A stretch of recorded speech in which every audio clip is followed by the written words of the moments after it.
அன்பு நட்புகளுக்கு இனிய வணக்கம். இன்றைய திருக்குறளும் மென்பொருளும் அதிகாரம் மருந்து குறள் எண் 944.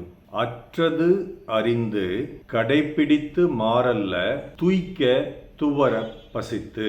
முன்பு உண்ட உணவு செரித்ததை அறிந்து நன்கு பசி, கடும் பசி, ஆழ்ந்த பசி வந்த பிறகு மாற்றமில்லாமல் உணவை உட்கொள்ள வேண்டும். One has to eat after realizing that his earlier food was digested, and also he should have severe hungry and should eat without any change in it. இந்த குறளும் ஒரு மாற்றம் கொடுக்கக்கூடிய அல்லது பொருள்களில் மாறுபாடு உள்ள ஒரு குறள் அப்படின்னு நான் கருதுறேன். ஏன் அப்படின்னா, ஐயன் ஒவ்வொரு குறளையும் ஒரு கீவேர்டு, முக்கியமான சொல், இன்றியமையாத சொல், சாவிச்சொல் அப்படின்னு ஒன்று ஒவ்வொரு குறளையும் வச்சுருக்கார். இந்த மருந்து அதிகாரத்தில் முதல் குறள் எடுத்தோம்னா, அதிகமாகவும் குறைவாகவும் சாப்பிடக்கூடாது, அதிகமாகவும் குறைவாகவும் இருக்கக்கூடாது, காற்று உட்பட 3ன்னு சொல்லிட்டார். இரண்டாவது குறளில் நீ முன்பு சாப்பிட்டது செரித்த பிறகு தான் சாப்பிடணும்னு சொல்லியிருக்காரு. அந்த உண்டது செரித்தது, அற்றது அறிந்தது அப்படிங்கிறது தான் இரண்டாவது குறளினுடைய சாவிச்சொல். மூணாவது குறளில் அளவறிந்து சாப்பிடணும்னு சொல்கிறார். உனக்கு அற்றது அறிஞ்சிருது, உடனே போய் நிறைய கொட்டிக்காத, அளவறிந்து சாப்பிடணும்னு மூணாவது குறளில் சொல்கிறாரு. நாலாவது குறளில் என்ன சொல்கிறாருன்னா, துவர பசித்து, துய்க்க துவர பசித்துன்னு சொல்கிறார். அந்த மாதிரி ஒவ்வொரு குறளையும் ஒரு சொல்லை கொடுக்கிறார் சாவி சொல்லாக. இந்த குறளுக்கு சிலர் என்ன பொருள் சொல்லியிருக்காங்கன்னா, முன்பு சாப்பிட்டது, சிலர் இல்லை பலர் என்ன பொருள் சொல்லியிருக்காங்கன்னா, முன்பு சாப்பிட்டது செரித்ததை நீ அறிந்திருக்க வேண்டும் ஒன்று. இரண்டாவது, உனக்கு நல்ல பசி ஏற்பட்டிருக்க வேண்டும்.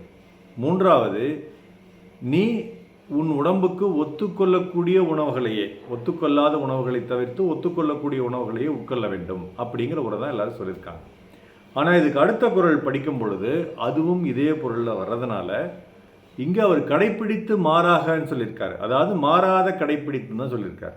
அப்போ நீ மாறாமல் கடைப்பிடிக்கணுங்கிறதான் இதில் பொருளாக இருக்கிற முடியுமே ஒழிய, நீ மாறுபாடு இல்லாத உணவை உட்கொள்ள வேண்டும் என்பது பொருளாக இருக்க முடியாது அப்படிங்கிறது என்னுடைய தாழ்மையான கருத்து. அப்போ என்ன சொல்கிறாரு, நீ சாப்பிட்டது நன்கு செரித்து விட்டதா, ஜீரணமாகி விட்டதா என்பதை அறிய வேண்டும். எப்படி அறிய முடியும்? சாப்பிட்ட உடனே வயிறு சும்மா ஜிம்முங்கணும், கண்ணு திம்முங்கும் அப்படிம்பாங்க. அதாவது வயிறு பெருசாக இருக்கும், கண்ணில் தூக்கம் வரும்னு சொல்லுவாங்க. அந்த மாதிரி ஒரு உணர்வு சாப்பிட்டோன்னே ஏற்படும். அந்த உணர்வு கொஞ்சம் கொஞ்சமாக அப்படியே குறைந்து உங்களிடம் ஒரு உற்சாகமும் ஒரு உடல் உழைப்பதற்கான ஈடுபாடும் அதிகமாகும். வயிற்றில் இருக்கக்கூடிய கனம் குறையும், வயிற்றில் கொஞ்சம் பசிக்க ஆரம்பிக்கும். இது உண்ட உணவு செரித்ததற்கான அறிகுறி.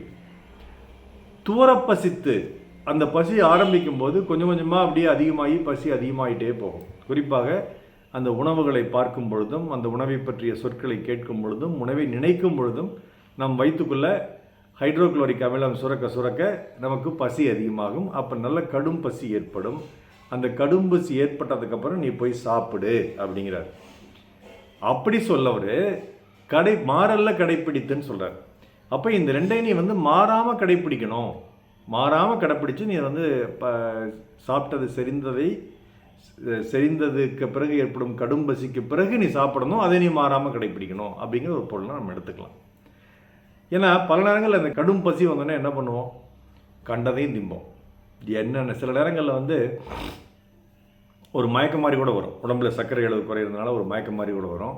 அப்போ உடனே என்ன பண்ணுவோம், இனிப்பு சாப்பிடுவோம், பிஸ்கட் சாப்பிடுவோம், பழம் சாப்பிடுவோம், ஐஸ்கிரீம் கூட சாப்பிடுவோம், கரும்பு ஜூஸ் வாங்கி குடிப்போம். இந்த மாதிரி அந்த இனிப்பை அதிகப்படுத்துறதுக்காக நிறைய வேலைகள் செஞ்சு கடைசியில் அது இனிப்பு எக்கச்சக்கமாக அதிகமாகிடும்.